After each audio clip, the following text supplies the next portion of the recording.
بسم اللہ الرحمن الرحیم۔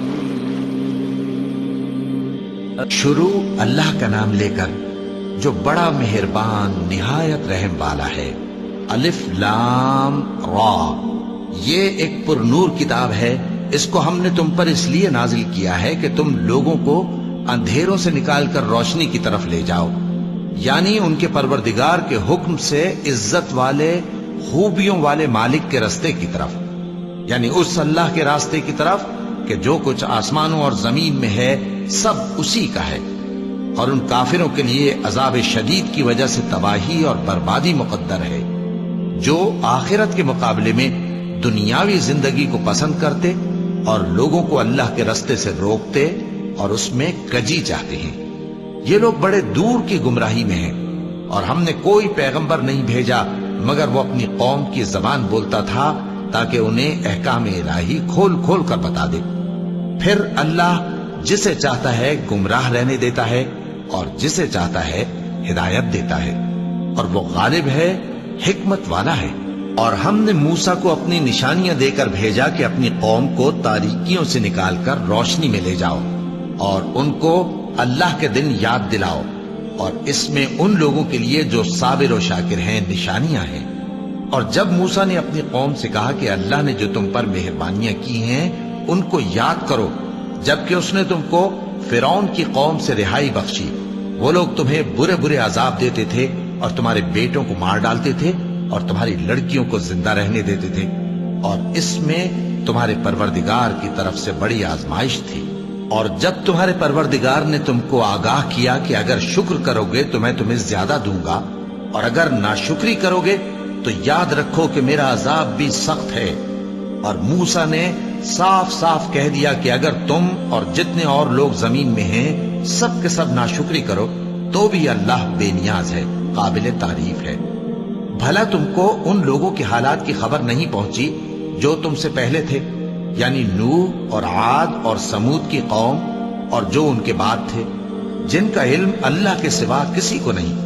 جب ان کے پاس ان کے پیغمبر نشانیاں لے کر آئے تو انہوں نے اپنے ہاتھ ان کے منہوں پر رکھ دیے کہ خاموش رہو، اور کہنے لگے کہ ہم تو تمہاری رسالت کو تسلیم نہیں کرتے، اور جس چیز کی طرف تم ہمیں بلاتے ہو ہم کو اس میں بھاری شک ہے۔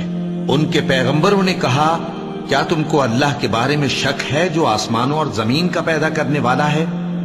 وہ تمہیں اس لیے بلاتا ہے کہ تمہارے گناہ بخشے اور ایک مدت مقرر تک تم کو مہلت دے۔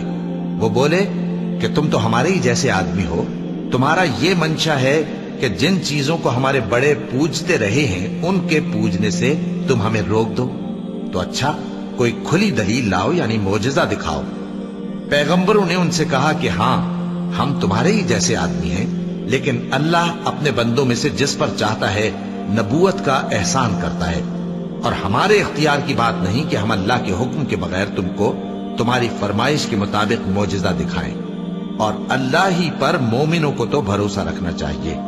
اور ہم کیوں اللہ پر بھروسہ نہ رکھیں حالانکہ اس نے ہم کو ہمارے دین کے سیدھے رستے بتائے ہیں، اور جو تکلیفیں تم ہم کو دیتے ہو اس پر ہم صبر کریں گے، اور اہل توکل کو تو اللہ ہی پر بھروسہ رکھنا چاہیے۔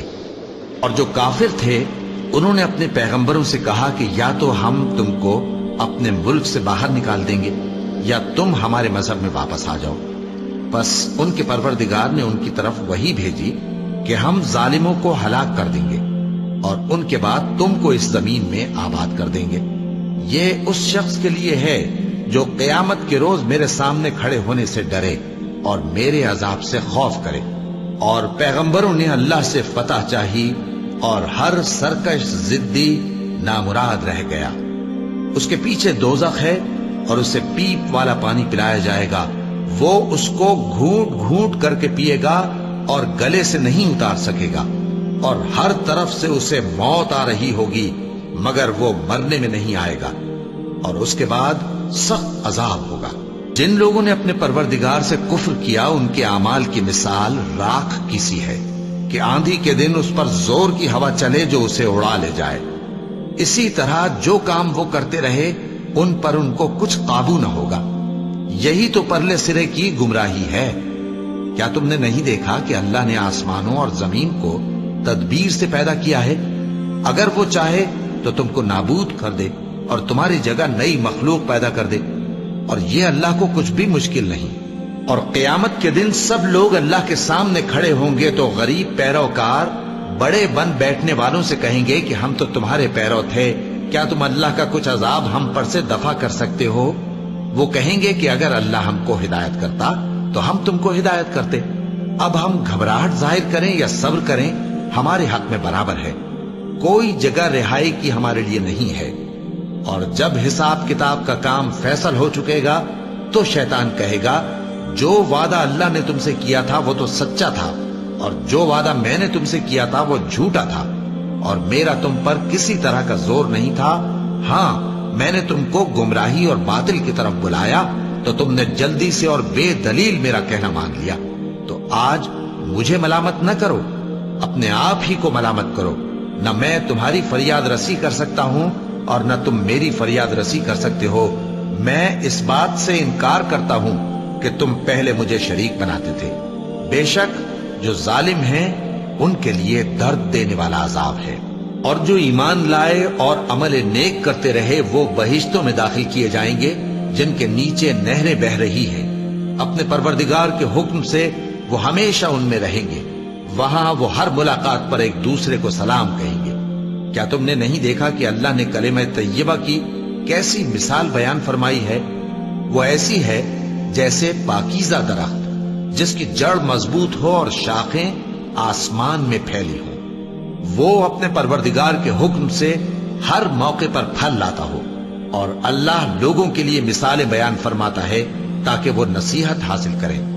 اور ناپاک بات یعنی غلط عقیدے کی مثال ناپاک درخت کی سی ہے کہ وہ زمین کے اوپر ہی سے اکھیڑ کر پھینک دیا جائے، اس کو ذرا بھی قرار و ثبات نہیں۔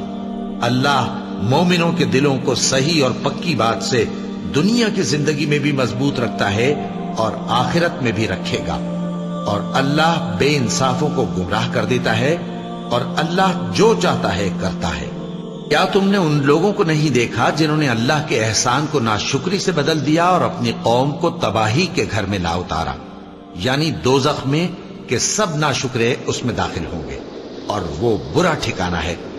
اور ان لوگوں نے اللہ کے شریک مقرر کیے کہ لوگوں کو اس کے رستے سے گمراہ کریں۔ کہہ دو کہ چند روز فائدے اٹھا لو، آخر کار تم کو دوزخ کی طرف لوٹ کر جانا ہے۔ اے پیغمبر، میرے مومن بندوں سے کہہ دو کہ نماز پڑھا کریں، اور اس دن کے آنے سے پیشتر جس میں نہ اعمال کا سودا ہوگا اور نہ دوستی کام آئے گی، ہمارے دیے ہوئے مال میں سے پوشیدہ اور علانیہ خرچ کرتے رہے۔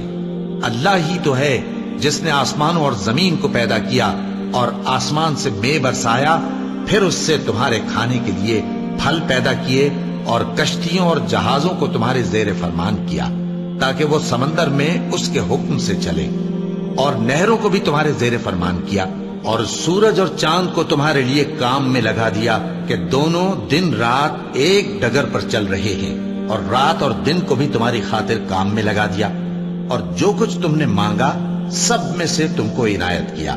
اور اگر اللہ کے احسان گننے لگو تو شمار نہ کر سکو، مگر لوگ نعمتوں کا شکر نہیں کرتے۔ کچھ شک نہیں کہ انسان بڑا بے انصاف ہے، ناشکرا ہے۔ اور جب ابراہیم نے دعا کی کہ اے میرے پروردگار، اس شہر کو لوگوں کے لیے امن کی جگہ بنا دے، اور مجھے اور میری اولاد کو اس بات سے کہ بتوں کی پرستش کرنے لگیں بچائے رکھیو۔ اے پروردگار، انہوں نے بہت سے لوگوں کو گمراہ کیا ہے، سو جس شخص نے میرا کہا مانا وہ میرا ہے، اور جس نے میری نافرمانی کی تو تو بخشنے والا ہے، مہربان ہے۔ اے پروردگار، میں نے اپنی اولاد ایک وادی میں جہاں کھیتی نہیں تیرے عزت و ادب والے گھر کے پاس لا بسائی ہے۔ اے پروردگار، تاکہ یہ نماز پڑھیں، سو تو لوگوں کے دلوں کو ایسا کر دے کہ ان کی طرف جھکے رہیں، اور ان کو میووں سے روزی دیتے رہنا تاکہ تیرا شکر کریں۔ اے پروردگار، جو بات ہم چھپاتے اور جو ظاہر کرتے ہیں تو سب جانتا ہے، اور اللہ سے کوئی چیز مخفی نہیں، نہ زمین میں نہ آسمان میں۔ اللہ کا شکر ہے جس نے مجھ کو بڑی عمر میں اسماعیل اور اسحاق بخشے۔ بے شک میرا پروردگار دعا سننے والا ہے۔ اے پروردگار، مجھ کو ایسی توفیق عنایت کر کہ نماز پڑھتا رہوں اور میری اولاد کو بھی یہ توفیق بخش۔ اے پروردگار میری دعا قبول فرما۔ اے پروردگار حساب کتاب کے دن میری اور میرے ماں باپ کی اور مومنوں کی مغفرت کیجو۔ اور مومنوں یہ نہ سمجھنا کہ یہ ظالم جو کام کر رہے ہیں اللہ ان سے بے خبر ہے۔ وہ ان کو اس دن تک مہلت دے رہا ہے جبکہ دہشت کے سبب آنکھیں پھٹی کی پھٹی رہ جائیں گی اور لوگ سر اٹھائے ہوئے میدان قیامت کی طرف دوڑ رہے ہوں گے۔ ان کی نگاہیں خود اپنی طرف لوٹ نہ سکیں گی اور ان کے دل مارے خوف کے ہوا ہو رہے ہوں گے۔ اور لوگوں کو اس دن سے آگاہ کر دو جب ان پر عذاب آ جائے گا۔ تب ظالم لوگ کہیں گے کہ اے ہمارے پروردگار ہمیں تھوڑی سی مہلت عطا کر تاکہ ہم تیری دعوت توحید قبول کریں اور تیرے پیغمبروں کے پیچھے چلیں۔ تو جواب ملے گا کیا تم پہلے قسمیں نہیں کھایا کرتے تھے کہ تم کو اس حال سے جس میں تم ہو زوال نہیں ہوگا؟ اور جو لوگ اپنے آپ پر ظلم کرتے تھے تم ان کے مکانوں میں رہتے تھے اور تم پر ظاہر ہو چکا تھا کہ ہم نے ان لوگوں کے ساتھ کس طرح کا معاملہ کیا تھا اور تمہارے سمجھانے کے لیے مثالیں بیان کر دی تھی۔ اور انہوں نے بڑی بڑی تدبیریں کی اور ان کی سب تدبیریں اللہ کے ہاں لکھی ہوئی ہیں۔ گو وہ تدبیریں ایسی غضب کی تھیں کہ ان سے پہاڑ بھی ٹل جائیں۔ تو ایسا خیال نہ کرنا کہ اللہ نے جو اپنے پیغمبروں سے وعدہ کیا ہے وہ اس کے خلاف کرے گا۔ بے شک اللہ زبردست ہے، بدلہ لینے والا ہے۔ جس دن یہ زمین دوسری ہی زمین بنا دی جائے گی اور آسمان بھی بدل دیے جائیں گے اور سب لوگ اللہ کے سامنے نکل کھڑے ہوں گے جو یکتا ہے بڑا زبردست ہے۔ اور اس دن تم گناہگاروں کو دیکھو گے کہ زنجیروں میں جکڑے ہوئے ہیں، ان کے کرتے تارکول کے ہوں گے اور ان کے چہروں کو آگ لپٹ رہی ہوگی، یہ اس لیے کہ اللہ ہر شخص کو اس کے اعمال کا بدلہ دے۔ بے شک اللہ جلد حساب لینے والا ہے۔ یہ قرآن لوگوں کے نام اللہ کا پیغام ہے تاکہ ان کو اس سے ڈرایا جائے اور تاکہ وہ جان لیں کہ وہی اکیلا معبود ہے اور تاکہ اہل عقل نصیحت حاصل کریں۔ صدق اللہ العظیم۔